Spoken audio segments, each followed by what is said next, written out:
Ako si Chester, ordinaryong taong bayan.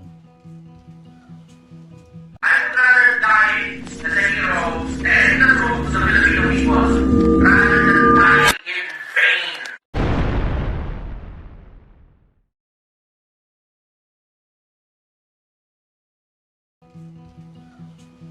Ang objective, ipakita kung paano kaya naman na umusad mula sa pagiging wala. Yun ang una.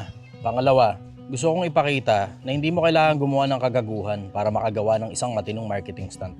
Ang isa sa mga pinakamalalaking factors ng marketing stunt, importante na kung maaari makakatulong sa mga kapwa-tao, magiging importante sa kanila yung ginagawa mong marketing stunt. Pangatlo, gusto ko ring ipakita sa mga influencer na hindi mo na kailangan mag-promote ng sugal at kailangan sirain mo pa ang buhay ng kapwa-tao mo alang-alang na kumita ka ng pera. Pwede ka namang mag-promote ng matinong hanap buhay. Pwede kang mag-promote ng matinong negosyo, pwede kang mag-promote ng sabon, ng lotion, o ng kahit na anong mga bagay na sa paningin mo walang kwenta, willing to pay naman yung mga negosyante. Ang problema, ang tamad mo lang kasi gusto mo yung instant na pera galing sa sugal. Nakita ko yung dami ng kahirapan. Nakita ko kung paano yung magulang walang maipakain sa anak niya na matino. Nakita kong simple lang naman eh. Gustong mag-aaral ng mga bata, hindi mapaaral ng magulang kasi ang tamad ng mga magulang.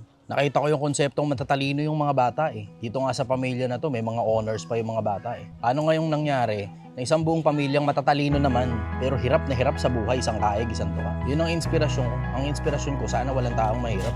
Ngayon, gusto kong ipakita kung paano yung daan papunta sa pagyaman. Bahala ka na kung susundan mo o hindi. Pero ipinakita ko sa inyo Pilipinas mano-mano. Itong buong lugar na to, lugar ito kung saan namamatay ang mga pangarap. Yung mga taong nandito sa loob, umaasa sila. Ang problema, wala kasi silang makitang opportunity sa paligid. At marami namang opportunity eh. Hindi nga lang nila nakita yung mundong nasa labas na itong mundo na to. Itong lugar na to isang malaking bubble. Na dito na lang sila nakatira, dito sila namumuhay, dito sila tumatanda at dito na rin sila namamatay.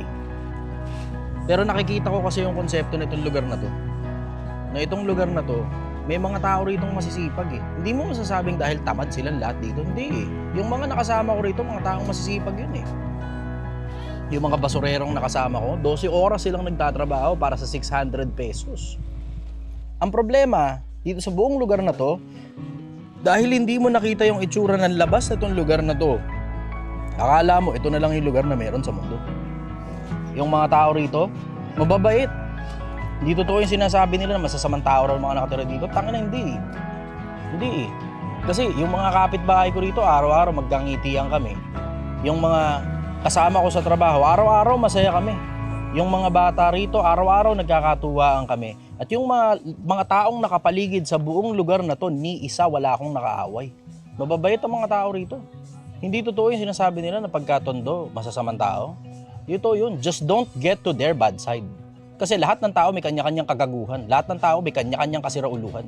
Doon sa kasirauluhan ng mga tao na yun, pag doon ka napunta, kahit nasaang parte ka pa ng Pilipinas, kahit nasaang parte ka ng mundo, mapapahama ka talaga. Yun ang sigurado ko. Kahit nasaang parte ka ng mundo, pag ang tao kinanamo, pumapalag ang tao. Kahit nasaan ka pa, hindi lang yan sa tondo.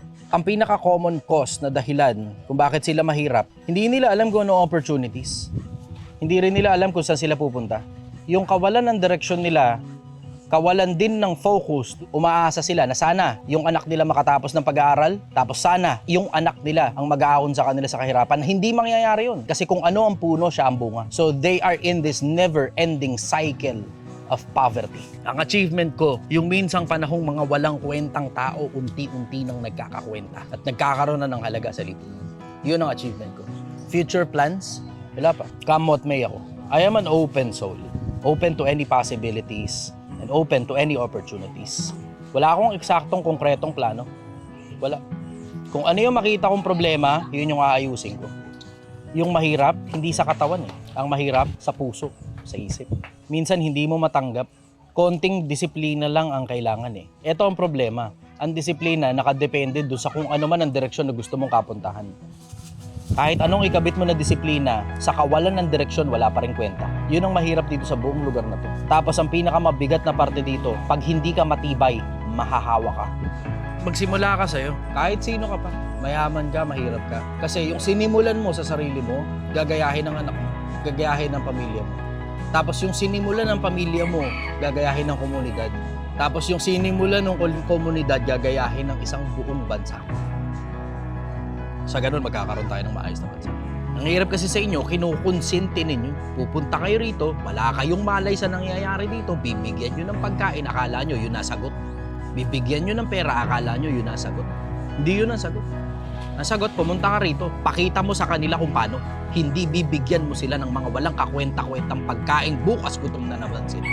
Bibigyan mo sila ng walang kakwenta-kwentang pera, bukas mahirap na naman sila. Nagtatangkilik ka na lang ng katamaran eh.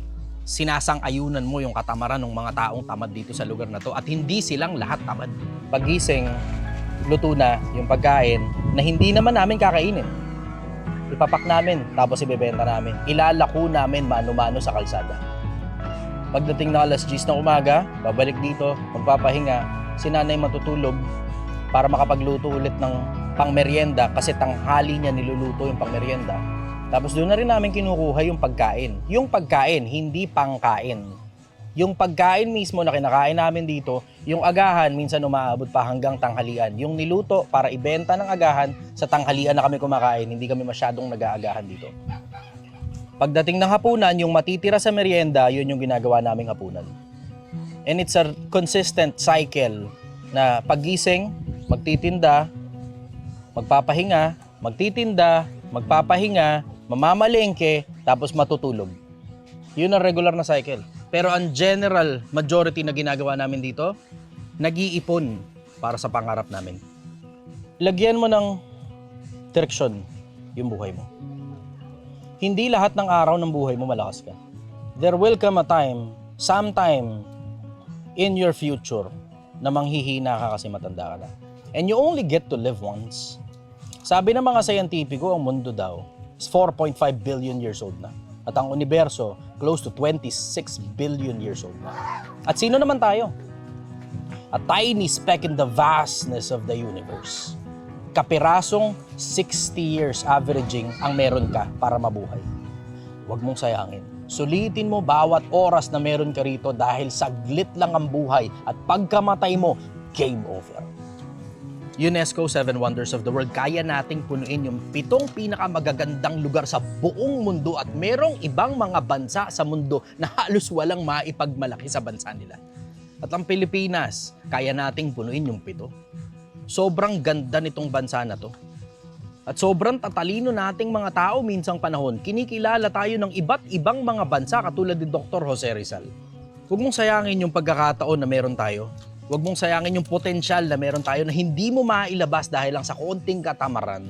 Pilipinas, magsumipag ka. Minsang panahon ka lang buhay. At pagkamatay mo, walang hanggan ka ng patay.